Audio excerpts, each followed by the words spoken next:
Pemirsa, berbagai laporan dan analisis lembaga pertahanan memperkirakan biaya agresi Amerika Serikat ke Iran sejak 28 Februari 2026 mencapai puluhan miliar dolar per hari. Kami akan paparkan gambaran estimasi biaya yang sudah dikeluarkan Amerika Serikat. Kita ke grafis berikutnya, pemirsa. Di mana dalam 48 jam pertama agresi saja, ini Amerika Serikat menghabiskan 5,6 miliar dolar atau sekitar 94 triliun rupiah. Nah, biaya ini terutama untuk amunisi presisi tinggi termasuk rudal Tomahawk dan juga senjata udara yang digunakan untuk menyerang ribuan target di Iran. Nah, pemirsa, dalam briefing tertutup kepada Kongres, pejabat Amerika Serikat seperti dikutip The Straits Times ini menyebut bahwa biaya agresi Amerika Serikat ke Iran mencapai sekitar 11,3 miliar dolar dalam 6 hari pertama atau sekitar 190 triliun rupiah. Nah, beberapa analisis memperkirakan bahwa Amerika Serikat itu mengeluarkan biaya sekitar 890 juta hingga 1 miliar dolar per hari untuk agresi ke Iran atau berkisar 14,9 triliun hingga 17 triliun rupiah lebih per harinya. Nah, tidak hanya itu, ada juga kerugian tambahan yang dialami Amerika Serikat akibat serangan balasan Iran. Kita ke grafis berikutnya, pemirsa. Nah, di mana kerugian tambahan akibat balasan Iran terhadap agresi Amerika Serikat diantaranya adalah radar peringatan dini di pangkalan Amerika Serikat Al-Udeid di Qatar, pemirsa. Di mana nilainya ini mencapai sekitar 1,1 miliar dolar. Lalu 3 jet tempur F-15E yang hancur nilainya sekitar 282 juta dolar. Serta beberapa drone MQ-9 Reaper dan sistem radar THAAD ini bernilai ratusan juta dolar. Sementara itu Iran ini memanfaatkan rudal-rudal keluaran lama bahkan drone berharga murah. Kita ke grafis berikutnya. Nah, Iran ini sebagai pihak yang diserang itu masih manfaatkan rudal-rudal keluaran lama. Juga drone seperti drone Shahid 136 yang walaupun harganya murah dan desainnya sederhana, tapi ini mampu menembus pertahanan musuh. Drone Shahid 136 itu nilainya berkisar 20.000 hingga 50.000 dolar atau sekitar 310 juta hingga 775 juta rupiah per unitnya. Nah, pemirsa, kami akan membahasnya lebih lanjut bersama dengan Cepi Hakim, Ketua Umum Pusat Studi Air Power Indonesia. Selamat malam, Pak Cepi. Selamat malam, apa kabar? Kabar baik, Pak Cepi, terima kasih sudah bergabung.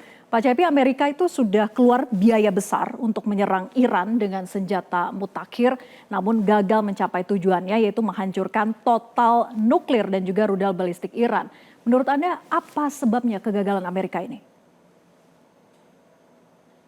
Ya, Amerika dalam hal ini memang mengandalkan air power, ya.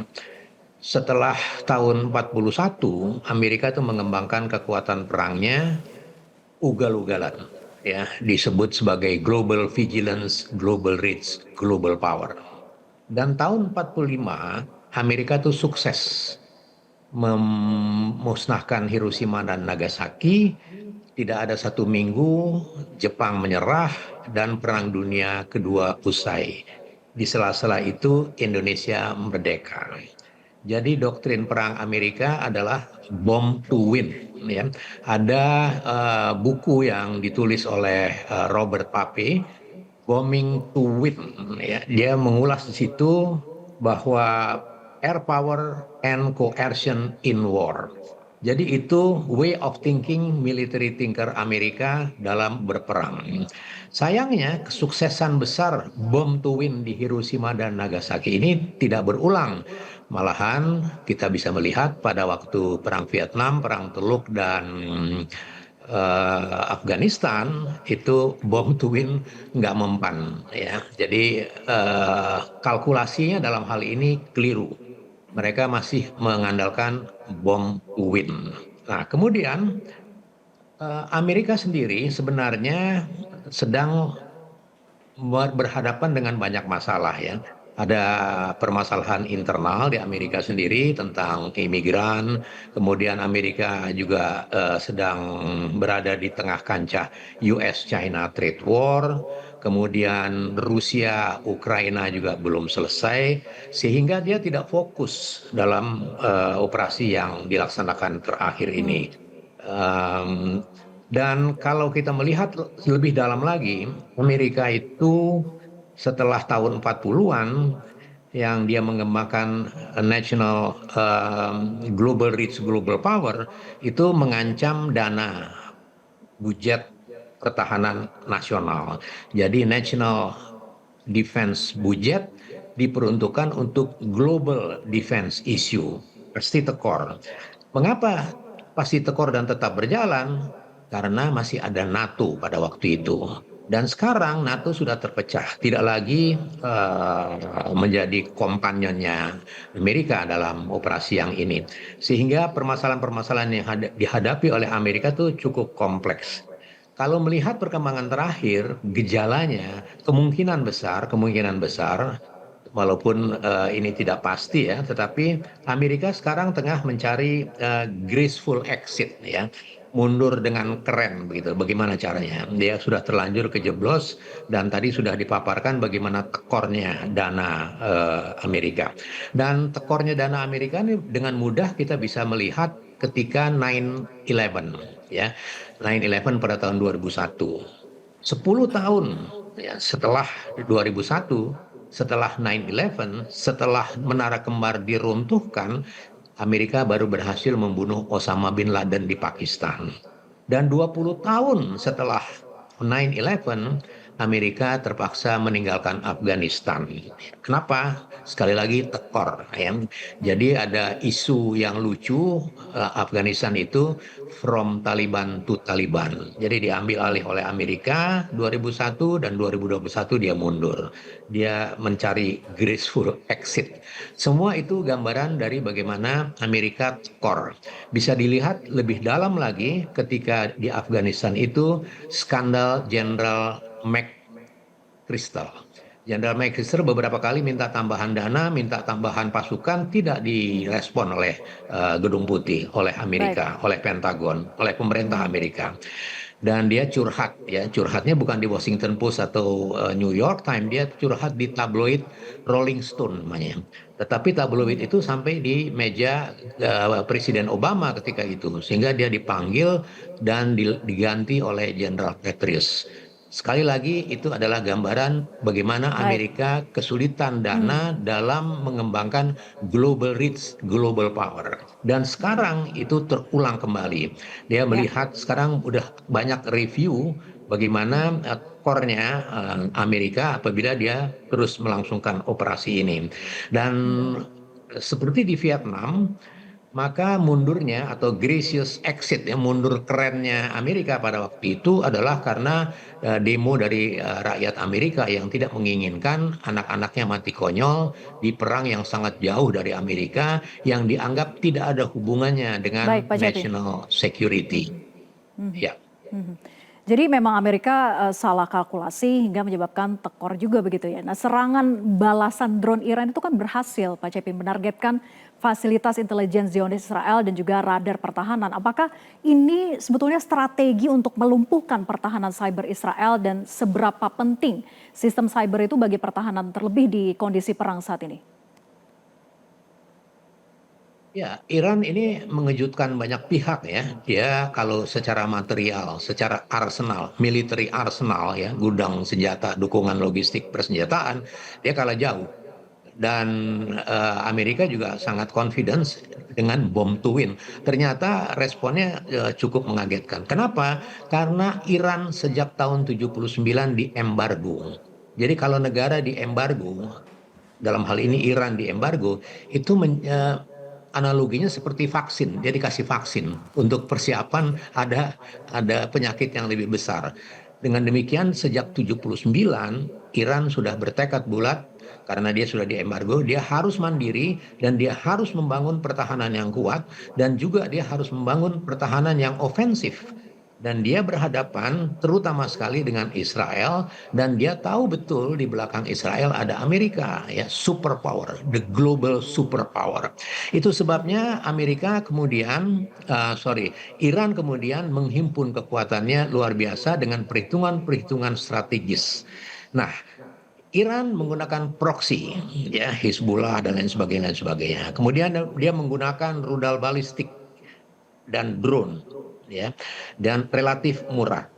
Kemudian juga Iran menguasai atau memegang kunci jalur global energi, ya, jalur energi global, yaitu Selat Hormuz. Dan satu lagi yang penting adalah Iran memiliki strong leadership yang berkelanjutan. Hari pertama pemimpinnya dibunuh, hanya beberapa hari kemudian muncul pemimpin yang baru dan langsung memimpin perlawanan balik terhadap serangan yang mereka terima dari Israel dan Amerika. Jadi di sini terlihat sekali bahwa Iran memang siap, ya. Iran mungkin bisa dikatakan ekstrimnya sejak tahun 79 dia itu sudah combat ready, dia sudah mempersiapkan betul bagaimana satu ketika dia akan diserang. Kenapa? Karena dia diembargo dan diembargo oleh negara sekelas Amerika dan sekutu-sekutunya itu tidak mudah untuk bisa diatasi, dan Iran bisa mengatasi itu. Dan buktinya atau kita melihat di permukaan sekarang bagaimana pembalasan serangan-serangan Iran terhadap kedudukan-kedudukan strategis di Israel dan pangkalan-pangkalan Amerika di negara-negara Arab sekitarnya itu sangat mengejutkan lawan. Dan kalau kita melihat bagaimana Iran bisa mengerjakan itu, kita sekarang berada di era cyber, ya, cyber dengan ciri-ciri khasnya artificial intelligence, pengembangan autonomous system, dan penggunaan drone. Sehingga dalam perang-perang seperti ini, maka perang-perang itu menggunakan peralatan persenjataan yang tinggi sekali presisinya. Jadi kemungkinan salah itu kecil sekali. Semua sudah diprogram, semua sudah Baik. dipersiapkan data-data jauh sebelumnya, dan dia tinggal menekan tombol. Kalau orang mengatakan sekarang sudah push button war, maka langkah yang sekarang kita melihat itu tidak hanya push button tapi mungkin touch button war. Jadi sangat mudah, semua diprogram, semua computerized, semua yang mengerjakan artificial intelligence. Tetapi kembali yang sangat menentukan adalah man behind the gun. Man behind the gun inilah yang bisa menyusun taktik dan strategi bagaimana bertahan dan bagaimana menyerang dan bagaimana menyerang balik apabila mendapat serangan. Itu adalah yang kita saksikan bagaimana Iran memperlihatkan dirinya belakangan ini. Ya, taktik dan strategi itu menjadi kekuatan Iran begitu ya. Pak Cepi, kepada media Trump kemudian mengatakan agresi segera berakhir, tetapi ada kabar yang mengatakan dari pejabat Amerika dan juga Zionis Israel bahwa kedua negara itu mempersiapkan agresi setidaknya berlangsung 2 pekan lagi. Nah, apakah pernyataan Trump soal agresi segera berakhir ini menegaskan bahwa yang ingin melanjutkan agresi itu hanyalah Zionis Israel saja? Pernyataan-pernyataan di tengah-tengah peperangan seperti ini itu tidak bisa dijadi patokan. Pernyataan-pernyataan itu lebih kepada pukulan psikologis untuk meningkatkan moral diri sendiri sama untuk mengancam lawan. Jadi pernyataan-pernyataan itu belum tentu betul. Tetapi kemungkinan yang terjadi adalah Amerika sekarang mencari exit way, dia mencari graceful exit, dia mencari cara mundur yang keren. Karena pasti dia sudah berhadapan dengan hal yang tidak mudah untuk bisa diatasi. Dan itu terlihat ya bagaimana pemboman oleh Amerika itu berhenti atau paling tidak jeda, ya.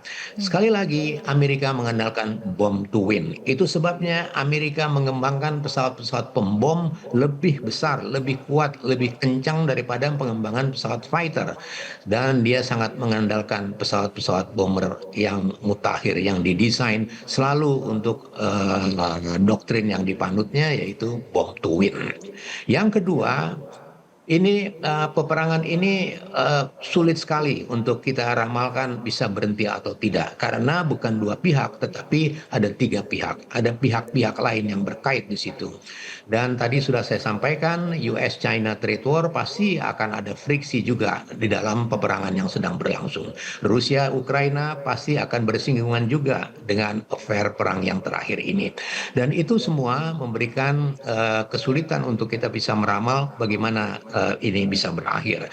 Tetapi tanda-tanda akan berakhir itu juga sudah bisa lihat, kita bisa dengar dari pernyataan-pernyataan para pimpinan negara masing-masing. Ya, pernyataan terakhir seperti Donald Trump mengatakan begini, Netanyahu sekarang hilang, katanya dibunuh, katanya belum, dan sebagainya. Semua perkembangan-perkembangan terakhir ini memperlihatkan bahwa peperangan ini sulit untuk bisa bergulir kembali. Tetapi sebagaimana konflik di tingkat yang sebesar ini itu selalu menyulitkan untuk bisa kita ramal. Tetapi dari pengalaman sejarah, pertempuran udara biasanya tidak akan berlangsung lama. Dalam pengertian tidak akan berlarut-larut seperti pertempuran darat atau pertempuran laut. Baik, terima kasih Pak Cepi atas analisa Anda dan sudah bergabung bersama kami di Prime Time News. Selamat malam.